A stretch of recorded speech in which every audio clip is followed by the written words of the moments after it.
All right, Black people, before we start boycotting, I think that there are some things that we really need to consider, some questions that we really need to ask before we move inside of these up and coming days.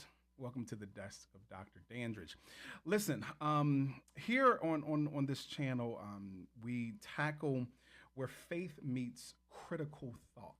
Okay, one of the things that I pride myself in with regards to teaching the classes that I do at Clark Atlanta University is that I encourage my students to delve into the critical thinking aspect of what we do and why we do it.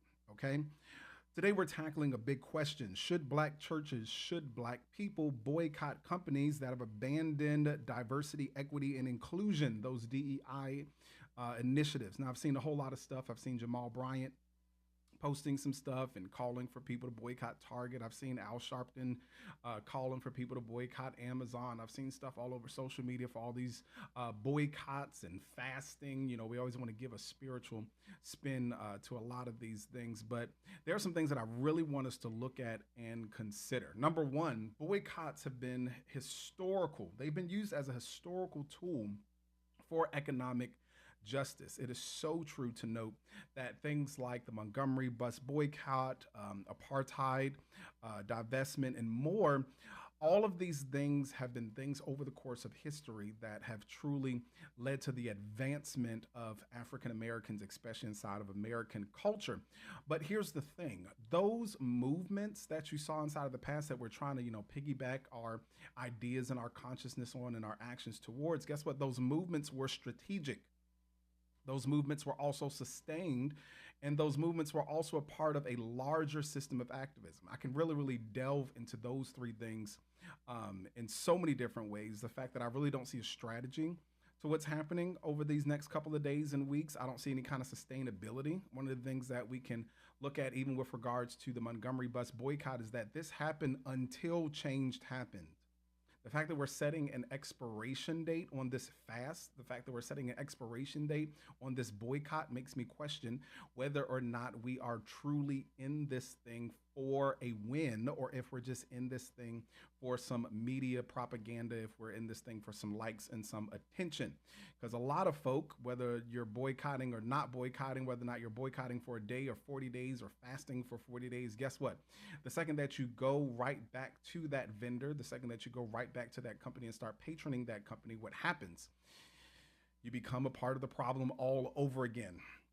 And then there's also this notion of these boycotts, these fasts being a part of a larger system of activism. My question is always, why do we have so many different organizations, so many different churches, so many different people that are doing the same thing, but all speaking from different platforms? Why are they all talking from different stages? Why can't we, like they did back in the 50s and 60s with regards to civil rights, why can't we all get on one stage, speak one message, and mobilize one person? Or should I say one community of people? Because right now it seems as though it's all about one person or one leader. But here's the thing. We have to ask ourselves the question, are we engaging in systematic activism? I talk about this inside of the African American religious experience. Are we engaging in systematic activism? Because the only way to truly combat systematic oppression is through systematic activism, all right? Or are we assuming that withholding our dollars alone is what's going to force change? Here's something I want us to think about. Number one, profits don't drive business. Business models do. I'm tired of hearing all of these folks saying, we're going to hit them in their pockets. We're going to hit them in their pockets, stop buying so we can hit them inside of their pockets. This is a true, what's the word I'm looking for? This is a true example of how uneducated we are about economics. Because like I said, profits do not drive business, okay? Profit models drive business. Let me give y'all some math. A company's ability to sustain losses is built into its financial structure. Look at this example. Let's say a company makes $50 billion a year in revenue. Their operating costs, which include, payroll, materials, distribution, et cetera, about $40 billion, okay? Leaving them with a $10 billion profit inside of a year. Even a boycott for a day, a week, 40 days, even if it reduces revenue by 5%, guess what? That's a $2.5 billion loss, yes, but they still have a $7.5 billion profit cushion, more than enough to continue operating. All right.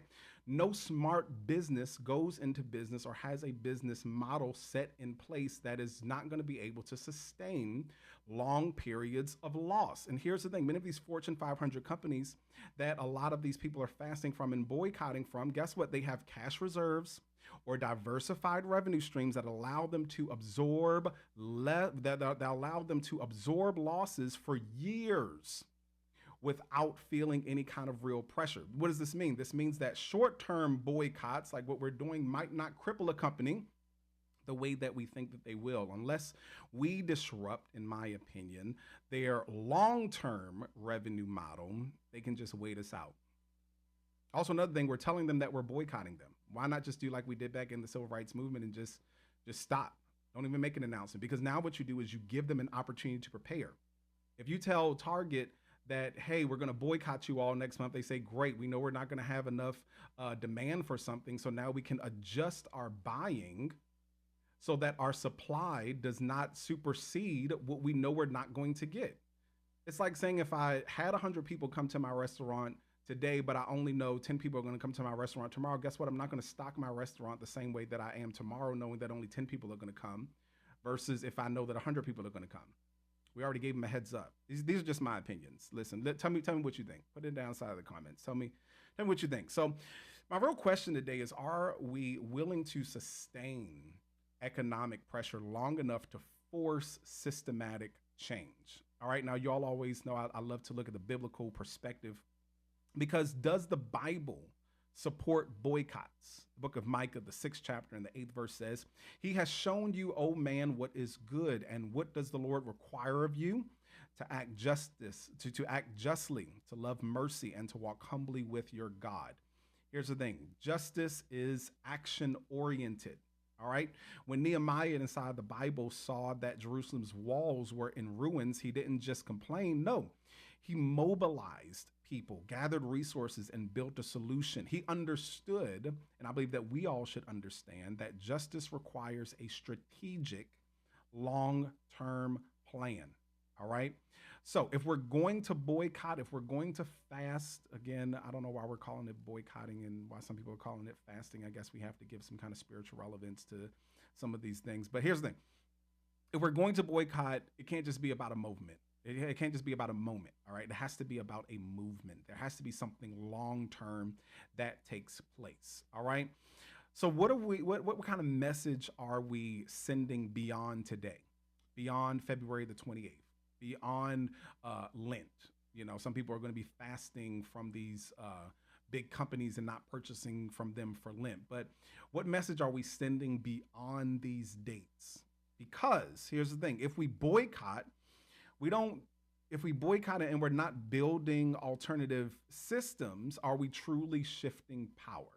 All right. And you can say support Black-owned businesses for these next 40 days, but why are we not saying support these Black-owned businesses forever? Just an idea, you know. Systematic activism. Look, I'm slurring over my words. Means that we are creating Black-owned alternatives and investing in businesses that align with our values. Systematic activism means that we are pushing for legislation that holds corporations accountable. You know, we can boycott and hold our dollars all we want, but if there are not policies in place that would prevent things like DEI from being stripped from these organizations, then guess what? Our black dollar does not matter, because guess what? There's somebody also using their dollar to pay lobbyists for these big corporations. All right.